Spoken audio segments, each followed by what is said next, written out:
আমরা কোথায় ছিলাম? ওয়া কাদা রাব্বুকা আল্লা তা'বুদু ইল্লা ইয়্যাহ, তোমার রবের পক্ষ থেকে ফয়সালা হয়েছে তুমি আল্লাহ ছাড়া অন্য কারো ইবাদত মানে আনুগত্য করবে না। আনুগত্য হবে কার? এই আনুগত্য কতক্ষণ হবে না, এই জবাব কোরআন শরীফে আছে। এই আনুগত্য কতক্ষণ হবে আল্লাহ বলছেন কোরআনুল কারীমের 15 নম্বর সূরা সূরাতুল হিজরের 99 নম্বর আয়াতে আল্লাহ তাআলা বলছেন ওয়া'বুদ রাব্বাকা হাত্তা ইয়াতিয়াকাল ইয়াকিন, তোমার কাছে মৃত্যু আসার আগ পর্যন্ত অর্থাৎ মরণ পর্যন্ত ইবাদত এবং আনুগত্য করতে হবে যার, তিনি কে? খেয়াল করেন, আল্লাহ তার আনুগত্যের কথা এখানে শেষ করলেন।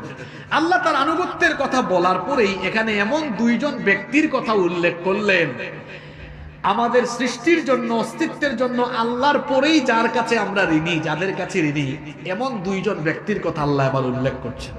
আল্লাহ তাআলা বলছেন ওয়াকাদা রাব্বুকা আল্লা তা'বুদু ইল্লা ইয়্যাহু ওয়া বিল ওয়ালিদাইনি ইহসানা, তোমার রবের কাছ থেকে ফয়সালা হয়েছে তিনি ব্যতীত অন্য কারো ইবাদত তোমরা করবে না।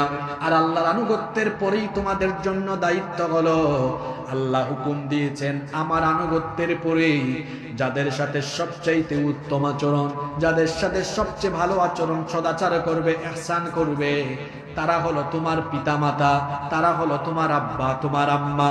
আব্বা আম্মার সাথে আল্লাহর আনুগত্যের পরেই আব্বা আম্মার সাথে ভালো আচরণ করতে হবে। হুকুমটা কার? আসতে বলবেন না, জোরে বলেন, হুকুমটা কার?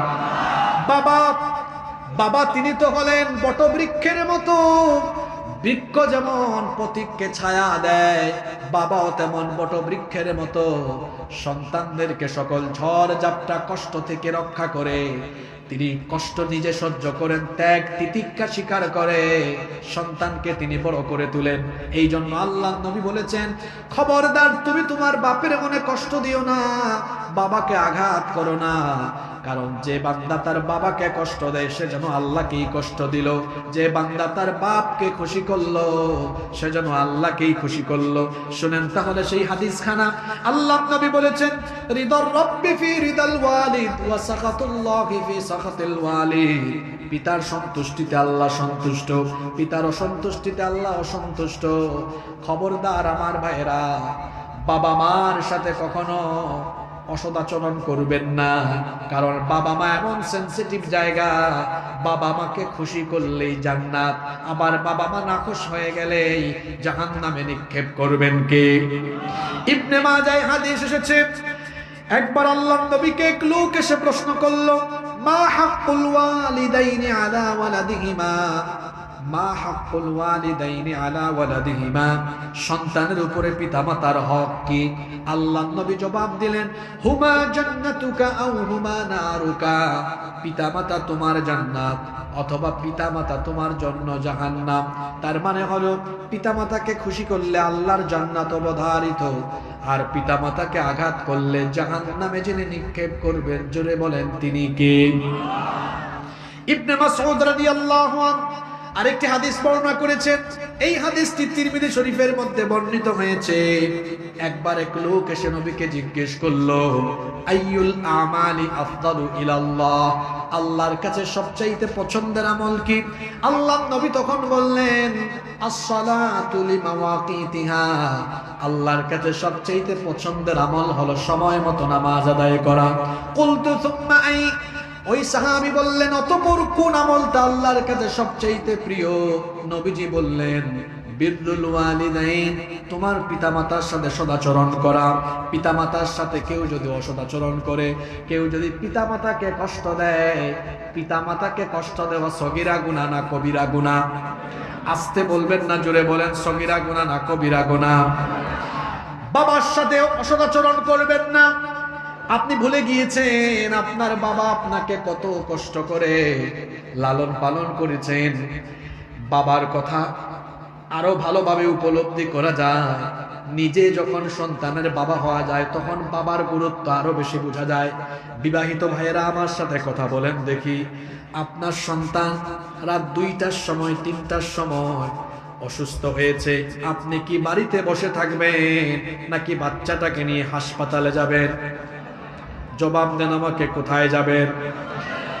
আপনার সন্তানের জন্য যেমন আপনার মনে অনেক দয়া, তাকে নিয়ে হাসপাতালে দৌড়ান।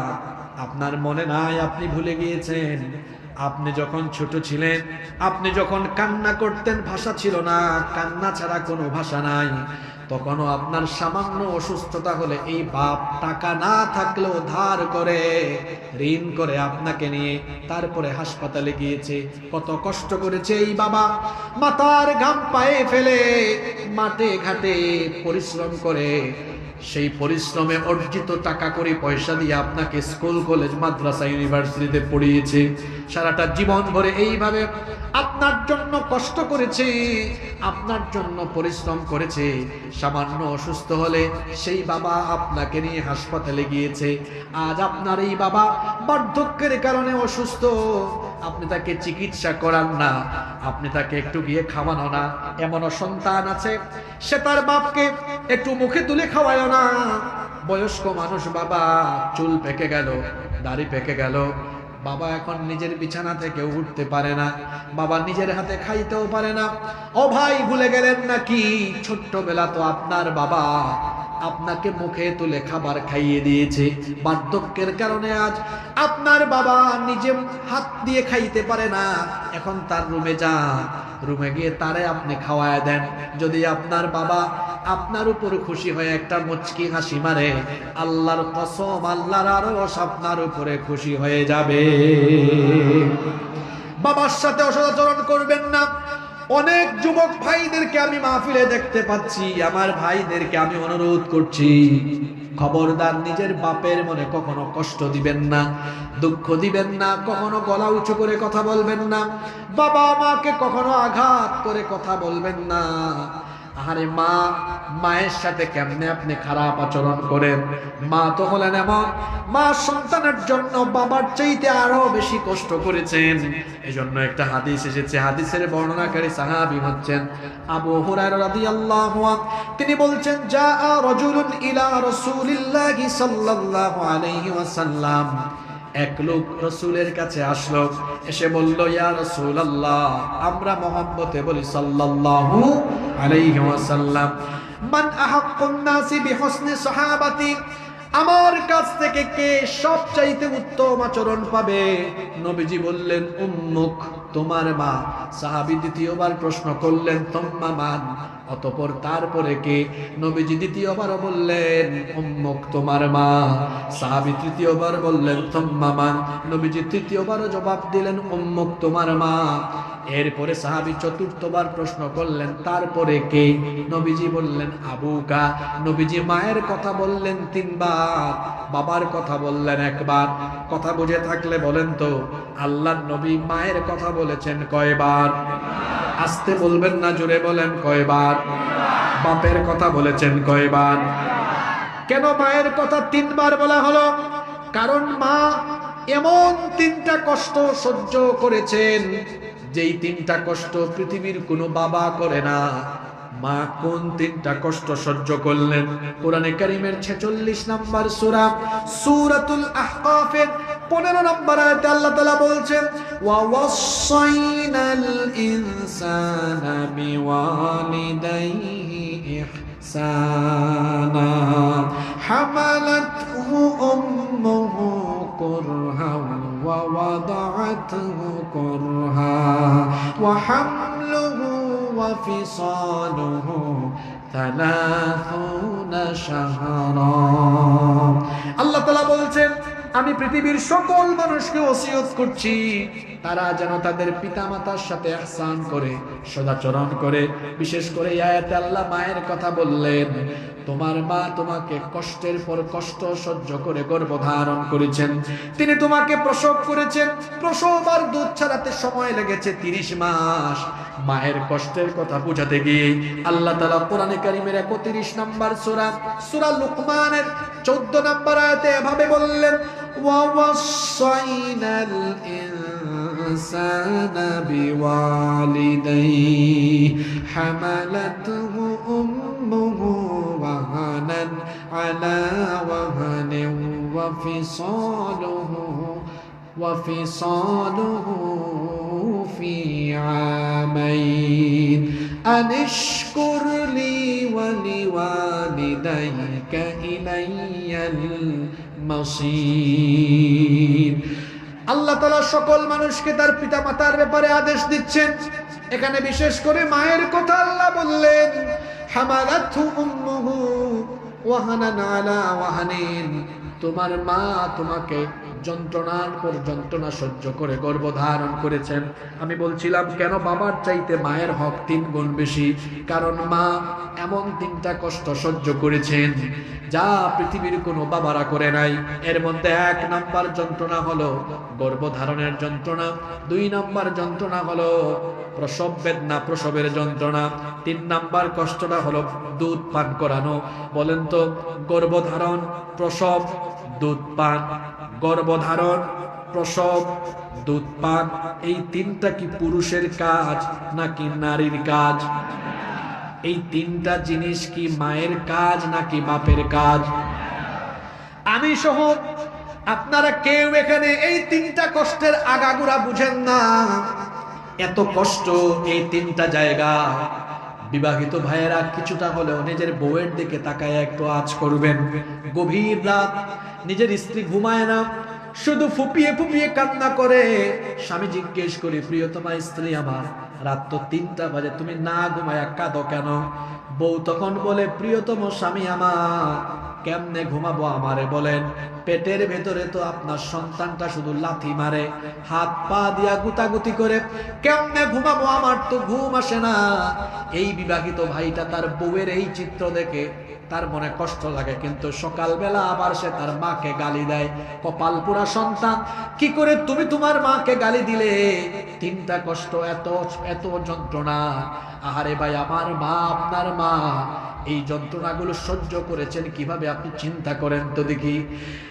শীতের রাতে মানুষ ল্যাপ তুষক কম্বল গায়ে দিয়ে আরাম করে ঘুমায়, কিন্তু আমাদের মা আমাদেরকে যখন পেটে ধারণ করেছেন একটা রাতও তিনি আরাম করে ঘুমাতে পারেন নাই। রাতের বেলা যখন সব মানুষ ঘুমায়, 2টা বাজে 3টা বাজে, আমাদের মা ঘুমাইতে পারে না। কেন পারে না? কারণ আমরা যখন মায়ের পেটের ভেতরে ছিলাম এত বেশি নড়াচড়া করেছি। হাত পা দিয়ে যখন বেশি নড়াচড়া আরম্ভ করেছে, এক একটা লাথি যখন সন্তান মারে, মনে হয় যেন মায়ের কলিজাটা তখন ছিঁড়ে যাওয়ার অবস্থা হয়ে যায়। এইরকম করে মা এক রাত নয়, কত রাত যে না ঘুমিয়ে ঘুমিয়ে চোখের পানি জড়িয়েছে। আল্লাহ ছাড়া সেটা তো আর কেউ দেখে না। সকালবেলা সারাদিন মা কাজ করেছেন, ঘরের সব কাজ সন্তানটাকে পেটে নিয়ে করেন। ঘরের সবার জন্য তিনি রান্না বান্নাও করলেন, সবার জন্য রান্না বান্না করে সবাইকে খাওয়ালেন। কিন্তু আমাদের মা যখন ক্ষুধা পেটে খাবারের প্লেটটা সামনে নিয়ে খাবার খেতে বসলেন, ঠিক এমন সময় আমরা পেটের ভেতর নড়াচড়া মারলাম। নড়াচড়া করার কারণে মা আর খাইতে পারলেন না, বমি বমি ভাব তৈরি হয়ে গেল। কখনো বা ওয়াশরুমে গিয়ে বমি করলেন, কখনো বা বমি বমি ভাব আসলো, বমি হলো না, খাইতেও পারলেন না। রুমের ভেতরে ঢুকে ফুপিয়ে ফুপিয়ে কান্না করলেন। এইভাবে করে আমাদের মা 1 দিন আর 2 দিন নয়, একটানা 10টা মাস গর্ভধারণের যন্ত্রণা সহ্য করেছেন। 10টা মাস আমাদের জন্য যন্ত্রণা সহ্য করে করে যখন ডেলিভারির সময় চলে আসলো, তখন মায়ের দুশ্চিন্তার মাত্রা বেড়ে গেল। কারণ কত মহিলা আছে সন্তান জন্ম দিতে গিয়ে নিজেই সে মারা গিয়েছে, মায়ের তখন টেনশন বাড়ে। কিন্তু মা তখন আল্লাহর দরবারে বারবার ফরিয়াদ করে, রব্বুল আলামিন, এত কষ্ট করে আমার কলিজার টুকরা ধন এই সন্তানটাকে আমি পেটে ধরলাম, 9 মাস 10 মাস ধরে আমি যাকে পেটে ধারণ করলাম, এই সন্তানটাকে তুমি নিরাপদে দুনিয়াতে আনো। যদি তাকে জন্ম দিতে গিয়ে আমার মরণ হয়ে যায়, আমার জীবনটা কেড়ে নাও, তারপরেও আমার সন্তানটাকে সহি সালামতে দুনিয়াতে নিয়ে আসো। এই মায়ের সাথে কি করে তার সন্তান দুর্ব্যবহার করে আমার তো বুঝে আসে না। গর্ভধারণের যন্ত্রণার চাইতে আরো শতগুণ বেশি যন্ত্রণা হলো প্রসবের মধ্যে। হসপিটালে যান, আমি জানি না কখনো কি লেবার রুমের পাশ দিয়ে যা আপনি গিয়েছেন কিনা। লেবার রুম হলো যেই রুমে মহিলাদের ডেলিভারি হয়। চিৎকার শোনা যায়, এক একটা চিৎকারে মনে হয় আকাশটা বিদীর্ণ হয়ে যাওয়ার উপক্রম হয়ে যায়। মা যখন সন্তানকে ডেলিভারি করেন এত কষ্ট হয় মায়ের। ও যুবক ভাইয়েরা কান লাগান, মনোযোগ দিয়ে শোনেন।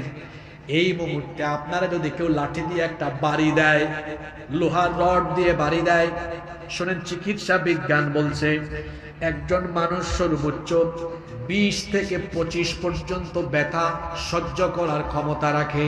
কথা বুঝে থাকলে বলেন তো একজন মানুষ সর্বোচ্চ কত পর্যন্ত ব্যথা সহ্য করার ক্ষমতা রাখে? আরো জোরে বলেন। যে মায়ের সাথে বেয়াদবি করেন, বেয়াদবি করার আগে একটু চিন্তা ভাবনা করবেন। চিকিৎসা বিজ্ঞান বলছে একজন মানুষ সর্বোচ্চ 20 থেকে 25 ইউনিট পর্যন্ত ব্যথা সইতে পারে, কিন্তু আমাদের মা আমাদেরকে জন্ম দিতে গিয়ে 20 আর 25 নয়, 50 থেকে 55 ইউনিটের মারাত্মক বেদনা সহ্য করেছে। শরীরের প্রতিটি হাড় ভেঙে যাওয়ার চাইতেও নিদারুণ সেই কষ্টের যন্ত্রণা আমার মা কেমনে সহ্য করেছেন, সেটা আমার মা আর আমার আরশের মালিক আল্লাহ ছাড়া কেউ তো আর বোঝার কথা না। সেই মা সন্তানটাকে জন্ম দিলেন। জন্ম দেওয়ার পরে 2 বছর পর্যন্ত বুকের দুধ পান করালেন, আর এত কষ্ট করলেন, সব আপনি ভুলে গিয়েছেন। এখন এই মাকে আপনি চক্ষু মোটা করে গলা উঁচা করে কথা বলেন, সব তো ভুলে গিয়েছেন। রাতের বেলা ঘুমিয়েছেন। এখন তো মা বাবা সন্তানদেরকে প্যাম্পাস পড়ায়, কিন্তু আমাদের যাদের বয়স 30-এর উপরে, সেই সময়তে এগুলো ছিল না, শুধু কাঁথা পরিবর্তন করে দেওয়া হতো। যখন মায়ের সাথে রাতে ঘুমিয়েছেন, মা ডান পাশে ঘুম পাড়িয়েছে, কিছুক্ষণ পরে পেশাব করে দিয়েছে। পেশাব করার কারণে এই ডান পাশের জায়গাটা ভিজে গিয়েছে। মা চিন্তা করলো সন্তানটা কেমনে ঘুমাবে, পরিবর্তন করে দিল। কাঁথা পরিবর্তন করে এখন থেকে নিচে ভিজে গিয়েছে, বাম পাশে সন্তান থেকে নিয়ে এসেছে। কিছুক্ষণ পরে যখন বাম পাশটাও পেশাব করে ভিজিয়েছে, মা চিন্তা করলো আমার কলিজার টুকরা সন্তান এই পেশাবের মধ্যে কেমনে ঘুমাবে। মা তখন নিজে ডানে বা বামের পেশাবের জায়গায় চলে গেল, আর যে জায়গায় মা ঘুমিয়েছিল সেই জায়গাটা সন্তানের জন্য ছেড়ে দিল। কি আশ্চর্য ব্যাপার! কিছুক্ষণ পরে যখন ওই জায়গাটাও সন্তান পেশাব করে ভিজায় দিল, কলেজার টুকরা জনম দুঃখিনী মা এবার লক্ষ্য করে দেখলো, আরে সব জায়গায় পেশাব করে ভিজায় দিয়েছে, আমার সন্তানটা কোথায় এখন ঘুমাবে? এই মাকে কেমনে আঘাত দেন? সেই মা তখন নিজে পেশাবের জায়গায় ঘুমায়া আপনার যেন কষ্ট না হয়, আপনাকে মা তার বুকের উপরে আরাম করে সারা রাত ঘুম পাড়িয়েছে। এইভাবে করে আদর, স্নেহ, মমতা, ভালোবাসা দিয়ে সেই মা আপনাকে লালন পালন করেছেন। শুধু তাই নয়, বলেন তো দেখি, যখন ঢাকায় যান, ঢাকা থেকে ফিরতে যদি বেশি রাত হয়, আপনার মোবাইলে সবচাইতে বেশি কল কার মোবাইল থেকে যায়? জোরে বলেন কার? এই যে আমি আমার নিজের কথা বলি, আপনারা তো মাহফিলে আসার আগে কত ফোন করেন, হুজুর গো হুজুর কোথায় আছেন, তাড়াতাড়ি আসেন। আর হুজুরটা যখন স্টেজ থেকে নেমে গাড়ি করে রওনা করে, বেচারা বাঁচলো না মরলো না, বাড়িতে পৌঁছাইলো, হাতে গোনা 4-5টা কমিটি ছাড়া বাকি কেউ এই খবরই রাখে না। কিন্তু আপনারা খবর রাখলে রাখেন, না রাখলে নাই। ভাই বোন আত্মীয় স্বজন অনেকে খবর রাখে না, কিন্তু বারবার বারবার মোবাইলে একজনের রিং কিন্তু ঠিকই আসে, তিনি হলেন মা। ঢাকায় গিয়েছেন আপনি, ফিরতে যদি দেরি হয়, দেখবেন কেউ অপেক্ষা করে না, আপনাকে মা কল করে বলে, বাবারে তুই ফিরতে তো লেট করতেছিস কেন? তোর টেনশনে তো আমার ঘুম হয় না। মা বারবার করে ফোন দেয়। যখন আপনি কয়ারিয়াতে ঢুকবেন রাত 4টা বাজে, আপনি যখন বাড়িতে ঢুকবেন, বাড়িতে ঢুকার পরে আপনি দেখবেন কেউ আপনার জন্য টেনশন করে না, সব ঘুমায় গেছে। কিন্তু শুধুমাত্র আপনার মা তখন না ঘুমায়া বাড়ির মূল দরজায় পাহারাদারের মতো দাঁড়ায়া দাঁড়ায়া তখন অপেক্ষা করে। করে কি করে না? সেই মা এইভাবে করে দুঃখ, কষ্ট, যন্ত্রণা যন্ত্রণা সহ্য করে আমাকে আপনাকে লালন পালন করেছেন। আল্লাহ নবী বলেছেন, খবরদার সেই মাকে কখনো কষ্ট দিও না। এমনকি এই মা আর বাবা যদি কাফির হয়, অমুসলিম হয়, তাও তাদের সাথে অসদাচরণ করা যাবে না। একবার আবু হুরায়রা রাদিয়াল্লাহু আনহু নবীজির কাছে এসে কান্না করতেছেন। আল্লাহর নবী বললেন, আবু হুরায়রা তুমি কান্না করো কেন? আবু হুরায়রা রাদিয়াল্লাহু আনহু বললেন, নবী গো, আমি প্রত্যেক দিন আপনার কাছে আসি। আমার মা এটা জানতে পেরেছেন, আমার মা আমাকে প্রতিদিনের জন্য গালি দেন, বকা দেন, কিন্তু আজকে তিনি আমাকে নিজের হাতে মেরেছেন। আল্লাহর নবী বললেন, আবু হুরায়রা তোমার মা তোমাকে মেরেছেন, এটা বিচার দেওয়ার জন্য তুমি কি আমার কাছে আসছো নাকি? শোনো, তুমি যদি এই উদ্দেশ্যে এসে থাকো, তোমার মা তোমাকে যদি মারে না, মনে রেখো এই বিষয়ে আমার করার মতো তেমন কিছুই নাই। আল্লাহু আকবার। আবু হুরায়রা রাদিয়াল্লাহু আনহু তিনি তখন বললেন, ওগো আল্লাহর নবী, বিচার দিতে আসি নাই, আমার মা তো এখনো মুশরিকা, আমার মা এখনো ইসলাম গ্রহণ করেন নাই, আপনার কাছে একটা আবেদন নিয়ে এসেছিলাম। নবীজি বললেন, কি আবেদন নিয়ে এসেছো বলো? আবু হুরায়রা রাদিয়াল্লাহু আনহু বললেন, আপনি একটু দোয়া করেন, কারণ নবীর দোয়া তো আল্লাহ ফিরান না, আপনি একটু দোয়া করে আমার মাকে যেন আল্লাহ ইসলামের জন্য কবুল করেন। আল্লাহর নবী হাত তুলে দোয়া আরম্ভ করেছেন, ওইদিকে আবু হুরায়রা দৌড় মেরেছেন, এত জোরে দৌড় মেরেছেন, রাস্তায় থেকে কয়েকজন ধরেছেন, কি ব্যাপার আবু হুরায়রা, তুমি তো বড় শান্ত মানুষ, তুমি তো কখনো এত বেশি দৌড়াও না, আজকে দৌড়াও কেন?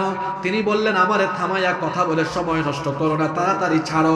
আমি দৌড়ায়া দৌড়ায়া বাড়ি গিয়ে দেখতে চাই আমি আগে বাড়িতে পৌঁছালাম নাকি আমার নবীর দোয়া আগে আমার বাড়িতে পৌঁছে গেল।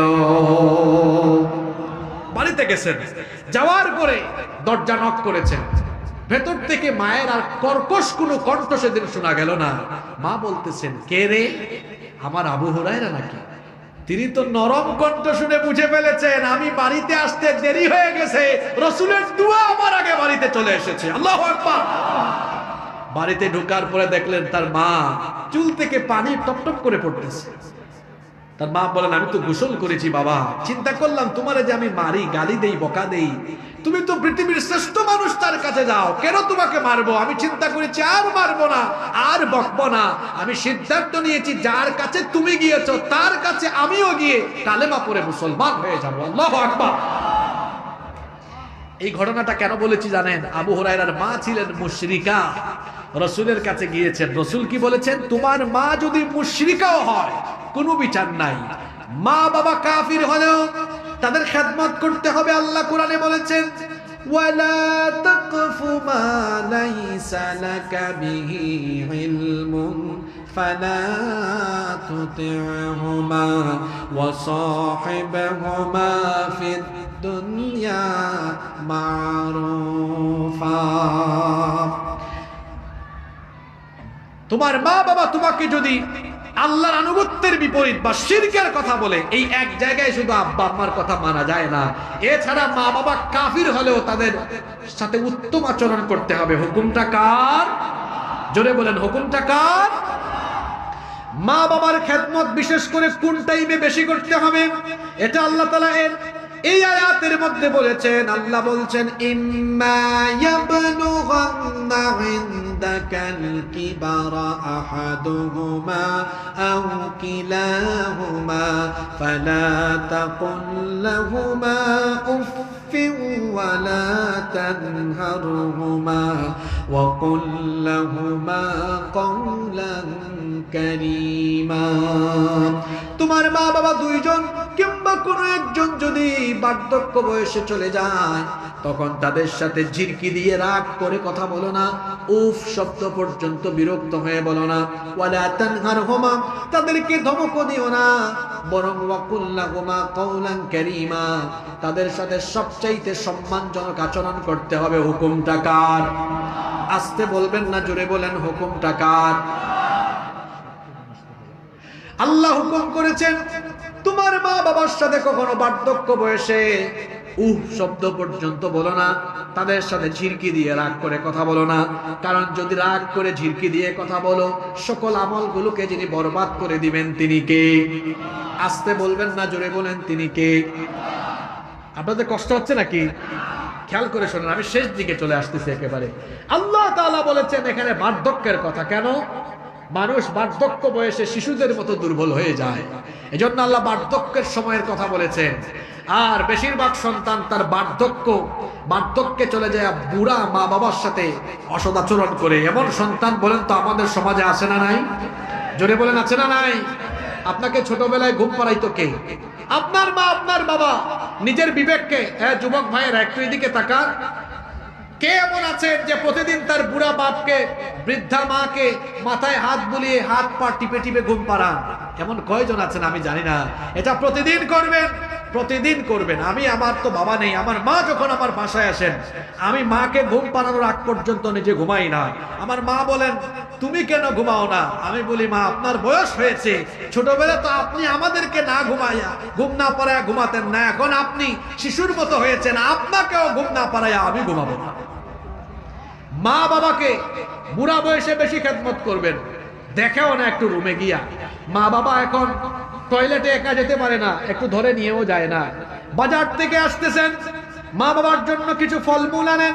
ছোটবেলা আপনার জন্য আপনার বাবা মা চকলেট আনতেন, এনে গোপনে গোপনে লুকায়া দিতেন, আপনি যেমন খুশি হইতেন। আচ্ছা বলেন তো, বাচ্চাদেরকে চকলেট দিলে বাচ্চারা খুশি হয় না বেজার হয়? জোরে বলেন, খুশি হয় না বেজার হয়?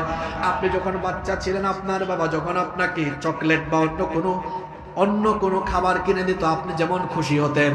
আপনি আগামীকাল একটু বাজার থেকে আলাদা করে লুকায়া কোনো ব্যাগে কোনো কিছু নিয়ে এসে একদম লুকিয়ে লুকিয়ে বাবা মায়ের রুমে গিয়ে আপনি তারপরে প্যাকেটটা খুলে, মনে করেন আপনি আঙ্গুর আনলেন, বেদানা আনলেন, খুলে আপনি বাবা মার মুখে তুলে গোপনে গোপনে নীরবে নীরবে খাইয়ে দেন। দেখবেন আপনি যেমন ছোটবেলায় চকলেট পাইলে খুশি হইতেন, আপনি আপনার বৃদ্ধ বাবার, বৃদ্ধা মায়ের জন্য এভাবে করে এনে নিজে হাত দিয়ে মুখে তুলে খাইয়ে দিলে বাবা মা যদি খুশি হয়ে একটা মুচকি হাসি মারে, আল্লাহর আরশ আপনার উপরে খুশি হয়ে যাবে। সব একজন সন্তান তার খরচের তালিকায় সবার উপরে রাখবে কাকে? জোরে বলেন কাকে? এত আস্তে বলেন কাকে? তা না জানলে জেনে নেন। আল্লাহ তাআলা বলছেন সূরা বাকারার 215 নম্বর আয়াত, ইয়াসআলুনাকা মাযা ইউনফিকুন। হ্যাঁ নবী, তারা আপনাকে জিজ্ঞেস করছে তারা কোন জায়গায় খরচ করবে। আপনি তাদেরকে জবাব দিয়ে দেন, কুল মা আনফাকতুম মিন খায়রিন ফালিল ওয়ালিদাইনি ওয়াল আকরাবিন। আপনি বলে দেন তোমরা যা খরচ করো সবচেয়ে উত্তম হবে, সবার আগে খরচ করবে ফালিল ওয়ালিদাইন, তোমাদের পিতামাতার জন্য। কান লাগান, ঈদের সময় আসলে সবচাইতে বেশি বাজেট রাখতে হবে কার জন্য? যারা বললো না তারা কি বোর জন্য আগে রাখে না? সবার উপরে বাজেট কার জন্য? জুড়ে বলেন কার জন্য? সবার আগে মায়ের অংশ, বাপের অংশ, এটা রেখে সবচেয়ে বেশি দাম দিয়ে তাদেরটা কিনবে আগে বাবা মা। কারণ শুনে রাখেন, যে কপাল পুরা তার মা বাপের দোয়া নিতে পারে না, তার দুনিয়াও যাবে আখিরাতও যাবে। কিসের নামাজ, কিসের রোজা, কিসের ইসলামী আন্দোলন, সবকিছু শেষ হয়ে যাবে যদি আপনার মা বাপকে আপনি আঘাত করেন। এক সাহাবী এসে বলছেন, নবী আমি আপনার সাথে জিহাদে যাব। কোথায় যাব? জোরে বলেন কোথায় যাব? জিহাদ মানে কি বুঝেন? তরবারির ছায়ার তলে আল্লাহর জান্নাত, হাদিস আছে সুবহানাল্লাহ। এমন সুযোগ আছে এখানে। আল্লাহর নবী বললেন, হাল্লাকা মিন উম্মিন, আচ্ছা তোমার কি মা আছে? সাহাবী বললেন হ্যাঁ। আল্লাহ রাসূল বললেন, তোমার জিহাদ করা লাগবে না, বাড়ি গিয়ে মায়ের খেদমত করো, কারণ তোমার মায়ের পায়ের তলায় আল্লাহর জান্নাত রয়েছে। মায়ের পায়ের তলায় জান্নাত রেখেছেন কে? মায়ের পায়ের তলায় জান্নাত রেখে কোথায় দৌড়া? এই মাকে খুশি করেন, এই বাবাকে খুশি করেন। মা বাবার দোয়া কখনো বৃথা যায় না। আল্লাহর নবী বলেছেন, সালাতু দাওয়াতিন মুস্তাজাবা, তিন ব্যক্তির দোয়াকে ফিরায় দেওয়া হয় না। এক নাম্বার হচ্ছে দাওয়াতুল মাজলুম। দাওয়াতুল মাজলুম, মজলুমের দোয়া আল্লাহ কখনো ফিরায় দেন না। 2 নম্বর হচ্ছে দাওয়াতুল মুসাফির, মুসাফিরের দোয়াও ফিরায় দেওয়া হয় না। 3 নম্বর হলো দাওয়াতুল ওয়ালিদ, যে পিতা মাতা তার সন্তানের জন্য দোয়া করে ওই দোয়া আল্লাহ তাআলা ফিরায়া দেন না। তবে মনে রাখবেন, আব্বা আম্মার দোয়ার চাইতে বদদুয়া আগে কবুল হয়। কি কবুল হয়? এই যে কষ্ট দেন না মা বাপ, যদি উফ কষ্ট পাইছি বলে শেষ, একটা ঘটনা বলে শেষের দিকে যাব। ঘটনাটা কি বলবো? জোরে বলেন, ঘটনাটা বলবো। বনি ইসরাইলের একজন বড় আল্লাহর ওলি ছিলেন, তার নাম হচ্ছে জুরাইজ।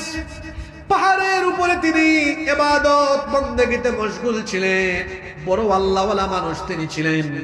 একদিন রাতের বেলা তাহাজ্জুদের নামাজে দাঁড়িয়ে আছেন, তার মা গেলেন, তার মা গিয়ে দরজার মধ্যে নক করে তাকে ডাকলেন, আমার ছেলে জুরাইজ। ওই আল্লাহর ওলি মনে করলেন, আমি নামাজে আছি, আমি কি নামাজটা ভাঙবো না আমার মায়ের ডাকের জবাব দিল। তিনি মায়ের জবাব দিলেন না, নামাজেই দাঁড়িয়ে থাকলেন। মা এইভাবে করে দ্বিতীয় দিন আসলেন, দ্বিতীয় দিনও তিনি মাকে কোনো রেসপন্স করলেন না। তৃতীয় দিনও তিনি আসলেন, মা আসলেন, কিন্তু তার ছেলে তার মাকে রেসপন্স করলেন না। 3 দিন একটানা মা আসলেন, ছেলেকে পেলেন না। মা কষ্ট পেলেন, কষ্ট পেয়ে বলেন, আল্লাহ আমার ছেলেটার কাছে আমি একটানা 3 দিন আসলাম, কোনো রেসপন্স করলো না, আমার ছেলের উপরে আমি বড় কষ্ট পেলাম। বেশ্যা নারীর ফিতনায় না ফেলে তুমি তার মরণ দিও না। দোয়া না বদদুয়া? জোরে বলেন, দোয়া না বদদুয়া? কয়েকদিন পরে একদিন গভীর রাতে এক নারী জুরাইজের দরজার মধ্যে নক করলেন। অনেকক্ষণ পরে তিনি দরজা খুললেন। ওই নারী বললেন, আমি তোমার কাছে এসেছি, ধরা দিয়েছি, এত রাতে নির্জনে নীরবে তুমি আর আমি আছি, আমাকে তুমি তোমার কাছে ডাকতে পারো?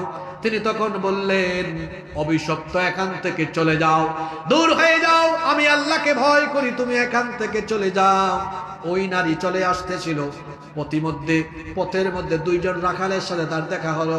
ওই রাখাল তার সাথে যখন জিনা ব্যভিচারে লিপ্ত হলো, ওই নারী তখন সন্তান সম্ভবা হয়ে গেল, ওই নারীর পেটে বাচ্চা আসলো। কিছুদিন পরে লোকজন ওই নারীকে ধরলো, কি ব্যাপার, তোমার তো বিয়ে শাদী হয় নাই, বিয়ে শাদী ছাড়া তোমার পেটে বাচ্চা আসছে কেমনে? এবার ওই নারীকে বনি ইসরাইলের কিছু লোক যারা জুরাইজকে অপছন্দ করলো, ওই নারীকে তারা বলল, তোমাকে আমরা কিছু অর্থ করে দিব, তুমি জুরাইজের বিপক্ষে বলো, তুমি বলো জুরাইজ এই কাজটা করেছে। মহিলা আবার জুরাইজের উপরে দোষ চাপিয়ে দিলেন।